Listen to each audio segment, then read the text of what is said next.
A day in my life, andito na naman tayo sa ating bakuran. This time ay nasa likod po tayo ng ating bahay dahil magkukuha po tayo ng lupa. Nakikita mo nagpapala po ang inyong manay ng lupa at nilalagay po sa ating mahiwagang baldi.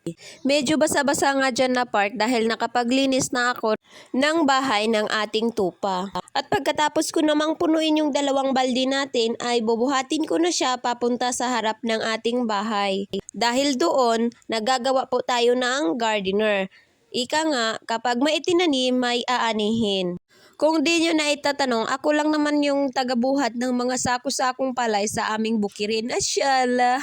Kaya makikita nyo, easy-easy lang buhatin yung dalawang baldi. Pero ang totoo, parang matanggal na yung mga gusok ko. Ay, iba rin.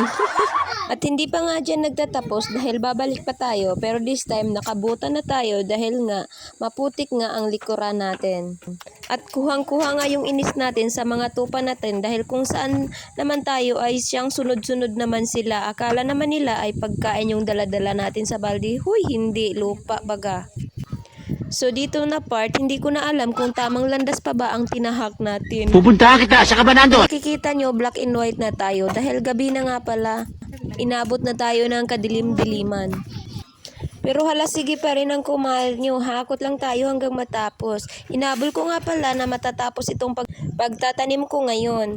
Kaya kahit madilim-dilim na, as long as makikita ko pa ang lupa, tara, sige. At panglas ko na pala yan na hakot, kaya pinantay-pantay ko na siya para ready na ang ating pagtatanim. Ito na pala yung ating mga pantanim ay nakahanda na. Atin na lang yung himahimayin para maibukod. At siya nga pala, nag-umpisa na tayo sa ating pagtatanim dahil nga medyo madilim na talaga, nasa bandang 7 PM na tayo. Malaki naman ang paniniwala ko sa kasabihang kapag may itinanim, may aanihin. Pero hindi ko nga baga alam kung sino ang mag-aanihin nito. Ako ba o yung mga itikong ubod ng kulit? Kalkal dito, kalkal doon. Palibhasa, ganito nga naman ang kanilang pagkain, mga gulay-gulay. Kaya wag ka nang magtaka kung pagising mo buka ay nasa kabilang bakod na ang ibang hibla ng iyong itinanim na gulay. At malapit na sa katotohanan ang pagtatapos ng ating pagtatanim. Kasi nga naman, ang ating videographer ay ubod na ng reklamo. At ito na nga, kita na nga ang ating pagtatapos. Gulay na nakatayo na. Magpapa-TV patrol na lang ako bukas sa magiging kahinatnan kapag ito'y nadiskubre na ng ating mga alagang hayop. Ayaw, di ma.